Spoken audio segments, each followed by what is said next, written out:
ప్రతిపక్షంలో ఉన్నప్పుడు ఒక మాట, అధికారంలోకి వచ్చిన తర్వాత ఒక మాట. ముఖ్యంగా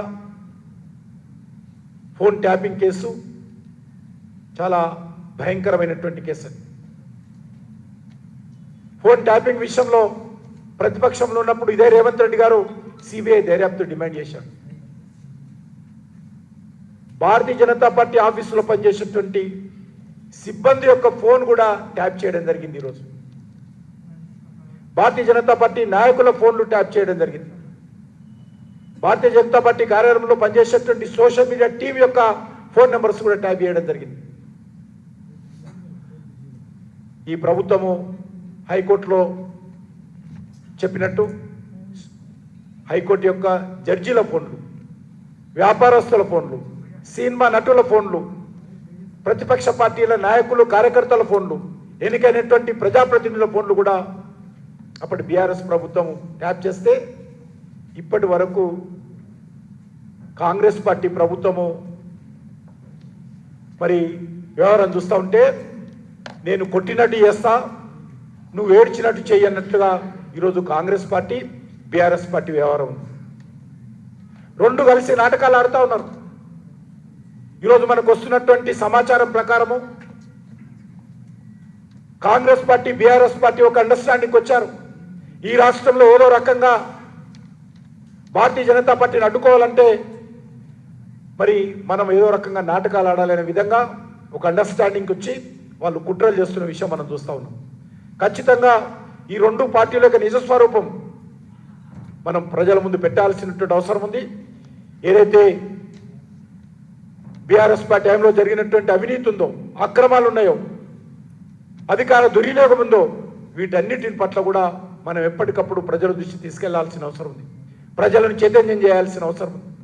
కాంగ్రెస్ పార్టీ వైఫల్యాలను ఎండగట్టాల్సినటువంటి అవసరం ఉంది.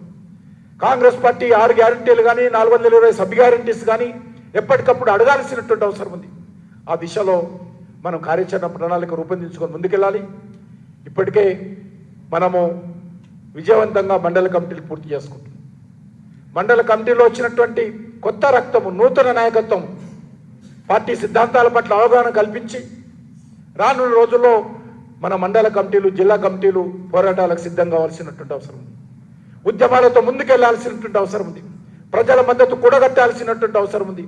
ఈ యొక్క తెలంగాణ ప్రజల ఆకాంక్షలకు అనుగుణంగా తెలంగాణలో ఒక భారతీయ జనతా పార్టీ ప్రభుత్వం రావాల్సినటువంటి అవసరం ఉంది. ఇది మనం అనడం లేదు. ఈ రాష్ట్రంలో ఎవరిని కలిసినా, ఏ తెలంగాణ ఉద్యమకారుడిని కలిసినా, ఏ తెలంగాణ విద్యావంతుడిని కలిసినా, ఏ తెలంగాణ కళాకారుని కలిసినా, తెలంగాణకు సంబంధించినటువంటి ఏ ప్రభుత్వ అధికారి, ఉన్నతాధికారులను కలిసినా కూడా ఒకటే మాట, ఈ రాష్ట్రం రక్షించాలంటే ఈరోజు భారతీయ జనతా పార్టీ రావాలి. లేకపోతే భారతీయ జనతా పార్టీ ఈరోజు మరి ఖచ్చితంగా ముందుకెళ్లాల్సిన అవసరం ఉంది. నరేంద్ర మోడీ గారి నాయకత్వంలోనే ఈ తెలంగాణలో ఉన్నటువంటి సమస్యల పరిష్కారం దొరుకుతుంది. లేకపోతే తెలంగాణ రక్షించలేమని చెప్తున్నారు. ఈరోజు అప్పుల పాలై ప్రభుత్వ ఉద్యోగస్తులు జీతాలు ఇవ్వలేక ముఖ్యమంత్రి గారు చెప్పినట్టు తెలంగాణ అంటే మిగులు బడ్జెట్ రాష్ట్రం, ధనిక రాష్ట్రం. ఈరోజు ముఖ్యమంత్రి గారు చెప్పారు, ఎవరు నమ్మటం లేదు, ఎవరు కూడా ఈరోజు తెలంగాణ ప్రభుత్వాన్ని విశ్వాసం లేదు, ₹1 అప్పు పుట్టడం లేదంటే ఎవరి పాపం అని అడుగుతా ఉన్నాను. ఈ పార్టీల పాపం కాదా? అనేక సంవత్సరాలు పరిపాలించినటువంటి కాంగ్రెస్ పార్టీ, ఆ తర్వాత వచ్చినటువంటి 10 సంవత్సరాల బీఆర్ఎస్ పార్టీ, ఇప్పుడు సంవత్సరాలుగా పనిచేస్తున్నటువంటి కాంగ్రెస్ పార్టీ యొక్క మీ పాపాల కారణంగానే, మీ యొక్క అవినీతి కారణంగానే, కారణంగానే, మీ చేతగానితనం కారణంగానే ఈరోజు తెలంగాణ రాష్ట్రము ఈరోజు ఈ రకంగా అప్పుల పాలై మార్కెట్లో ₹1 పుట్టనటువంటి పరిస్థితి, పేద ప్రజల సంక్షేమ కార్యక్రమం అమలు చేయనటువంటి పరిస్థితి, కనీస అభివృద్ధి కార్యక్రమాలు మరి నిర్వహించలేనటువంటి పరిస్థితి ఈ రాష్ట్రంలో ఉంది. కాబట్టి ఖచ్చితంగా తెలంగాణ ప్రజలను సంఘటితం చేసి తెలంగాణ ప్రజల ఆకాంక్షలకు అనుగుణంగా ఈరోజు ప్రతి భారతీయ జనతా పార్టీ కార్యకర్త ముందుకెళ్లాల్సినటువంటి అవసరం ఉంది.